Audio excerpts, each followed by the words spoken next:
pick reportedly set to sign an 8-year sneaker deal with Nike worth $28 million. That includes her very own signature shoe. Caitlin Clark had the highest selling jersey on draft night of any athlete in any sport in the company's history. Now, it's not like Fanatics has been doing this forever, but Nike and Caitlin Clark recently signed a $28 million contract. It's the biggest deal a women's basketball player has ever had, not only because it's huge money. The worst part is that she isn't even competing for Team USA at the Olympics. Caitlin Clark is reportedly set to sign with Nike. Now, according to the Wall Street Journal, that deal is worth $28 million over 8 years. Why is this happening? Now, let's discuss Caitlin Clark's transformation from rookie to money generator. Imagine this: 186,000 spectators crammed into stadia, sold out jerseys flying off the racks, and social media figures that would make LeBron blush. It's known as the Caitlin Clark effect, and it's completely taking over the WNBA. However, the excitement isn't the only factor. Clark is providing the expertise to support it. We are discussing a rookie who has already created WNBA history by recording the first ever triple-double for a rookie. That's game-changing talent, not beginner's luck. And here's the thing, Clark is contributing significantly to her team's financial results in addition to her on-court success. The Fever in Indiana, their merchandise sales have increased by 1,000%, causing them to have a fever of their own.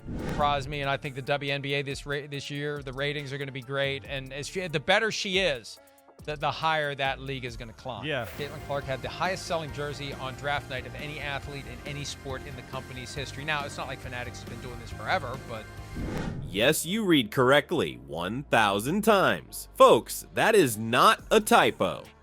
One player is the reason the Fever are blazing. The way Clark is altering the game outside of the analytics, though, is what's really grabbing attention. Her football shirt, available in every size. I can't seem to locate one. It is similar to attempting to secure front row seats for a Taylor Swift performance. Good luck with that. You may be asking yourself, well, she's famous, but can she really play at this point? Clark's time on the court, they're trying to stay stuck with Hawkeye merchandise, and they say her popularity is not diminishing anytime soon. Let me now give you some numbers. In her first campaign, Clark is averaging 16.8 points, 5.3 rebounds, and 6.3 assists. That's elite level performance from the start, not simply decent. And that triple-double we talked about, it is not a one-time event. Because of how versatile her game is, both observers and fans are curious as to whether Clark will shatter records before her rookie campaign is even finished. This is where Clark's influence becomes very intriguing, though. She's altering not just the gameplay, but also how the game is viewed, promoted, and appreciated. The WNBA has a new dilemma on its hands: how to promote a league when one player is taking center stage. Yes, it's a nice problem to have. However, it needs some significant adjustments. We are discussing the need to reevaluate player marketing tactics, team construction, and even the definition of success in women's basketball. Like, Clark's accomplishments serve as a kind of alarm for the league as a whole. It demonstrates how popular women's basketball can be when you have the appropriate kind of celebrity. Additionally, personality, marketability, and the capacity to engage with supporters both on and off the court are just as important as skill alone.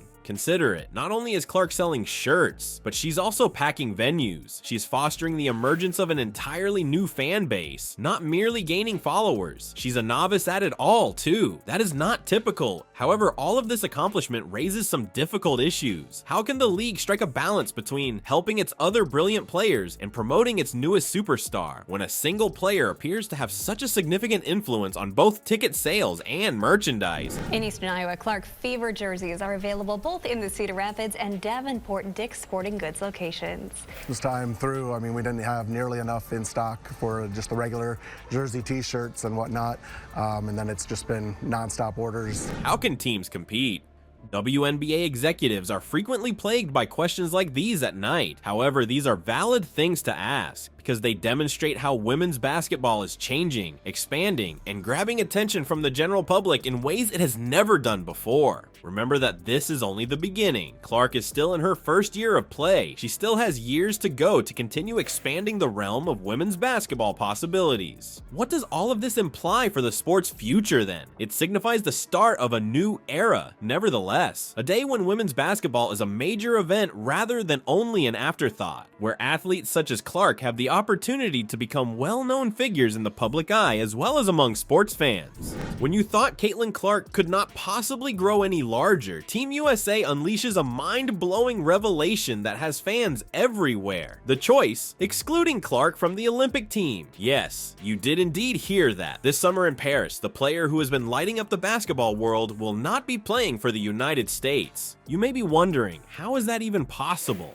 At this point, according to Team USA, expertise and team fit are crucial. They are searching for athletes that have proven themselves abroad and have the necessary experience. But here's the thing, are they passing on a fantastic chance given Clark's capacity to attract large audiences and light up the scoreboard? Let's dissect it. Jen Rizzotti, head of USA Basketball, was quite explicit in saying that building the finest team for competition was their main priority rather than marketing. Keeping an eye on the broader picture, they are working to assemble a team that has the potential to win the gold. But is that the proper decision in today's sports world where fan interaction is paramount? Consider it. Millions of people adore Clark. She's shattering records for TV viewership and selling out venues. Being on Team USA with her would be like sending a secret weapon to Paris, wouldn't it? Not only for her abilities on the court, but also for the international attention she would generate for women's basketball. Team USA, though, had other worries. They were concerned about the reaction of Clark's enormous fan base in the event that she received little playing time. After all, the roster is packed. Furthermore, if Caitlin Clark was sitting on the bench, they didn't want the Olympics to become the Caitlin Clark show. What about the internet now? It's ablaze. Fans are furious. Furthermore, the conversation has moved beyond basketball to include issues of race, gender, and the future of women's sports. Beyond simply changing the composition of the court, this ruling has unleashed a host of unsavory consequences. Consider ESPN's Stephen A. Smith. Without holding back, he said, "How dare you make this decision? It's foolish." Strong remarks from a man with some basketball knowledge. Furthermore, he is not by himself. This is being referred to many commentators as one of the worst Olympic selection choices ever. Heard. This is where things become really fascinating though. It involves more than simply one player or one squad. It's challenging our preconceived notions about representation in sports and what it takes to assemble a successful squad. Do we still think in the same manner as before? Or is everyone else playing checkers and Team USA is playing 4D chess? Clark by herself, she's handling it flawlessly. She continued, "I know it's the most competitive team in the world, and I know it could have gone either way." Folks, that's class. However, this does not alter the reality that many supporters believe she was a wasted opportunity when she was cut from the squad. Consider the audience. The match. Clark has the potential to attract new supporters for women's basketball worldwide. We are discussing a player that is not simply skilled, but also revolutionizing the game. She won't be on the largest stage in sports anymore either. Not only is Caitlin Clark revolutionizing basketball, but she's upending the whole sports industry. And whether you're a hoops fan or not, this is important for all fans. Clark's influence is growing rapidly and is no longer limited to what occurs on the court. Now let's discuss the ripple effect. There are more opportunities for players to make money since new leagues are springing up everywhere. Consider the unrivaled Women's Basketball League. They are allegedly paying players $250,000 on average, which is far more than what the WNBA pays its players. It appears as though Clark let go, and now everyone is vying for a piece of the action. However, Clark has her sights set on an even greater reward. Her goal is to alter not just the game, but the entire system as well. Sports-related issues such as league structures and Olympic compensation are being brought to light by Clark's success. Furthermore, things may be changing sooner than you realize. Consider it. Women athletes have been battling for improved working conditions, equal pay, and increased recognition for a long time. Now that Clark has signed a $28 million contract, people are taking notice. It seems as though she has turned up the volume on a long-running conversation. Pick reportedly set to sign an 8-year sneaker deal with Nike worth $28 million. That includes her very own signature shoe, making her just the 4th WNBA player ever with this kind of deal. It's also the biggest known deal for a women's basketball player. The biggest known deal for a women's basketball player. Clark has been part of the Nike family before. She had a deal while playing as an Iowa Hawkeye. This is where things become really fascinating, though. Clark's influence extends beyond women's basketball. It's making us reevaluate the worth we place on sportsmen in all sports. If Clark can pull in these kinds of numbers, what does that mean for other women's sports? Is one of the things that people are asking. In addition, how come some Olympic athletes are still struggling to make ends meet? These are not only theoretical inquiries, such are the questions that actually bring about meaningful change. We're discussing a possible shift in the way we assist athletes at all levels, from amateurs to professional athletes. You may be asking yourself, what does this mean for me as a fan? And at this point, yes, it could have a broad meaning. Envision a society in which women's sports receive the same attention, resources, and dignity as those of men. I've got to wonder, twice the attendance, I think she could draw twice the attendance. I really do.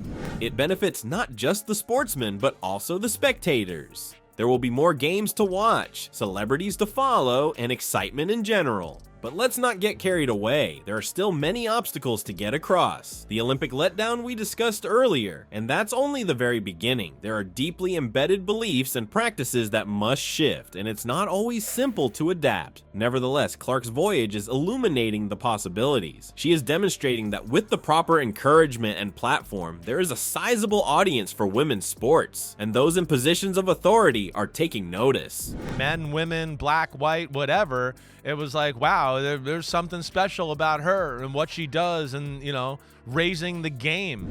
Consider the effect that this might have on aspiring athletes. Girls who watch Clark light up the scoreboard start to consider playing professional ball as a viable career option, rather than just something they've always dreamed of, one in which they may truly make a significant influence and earn substantial money. However, encouraging the next generation is not the only goal. Because of Clark's success, we are being forced to face some hard facts about the relative values we place on various sports and sportsmen. It's igniting discussions that reach well beyond the basketball court over issues of race, gender, and opportunity. The worst part is that this is only the beginning. Clark is still just a rookie. Just think of what she could do in a decade or 5 years. The ones we're currently witnessing, they could simply be a taste of things to come.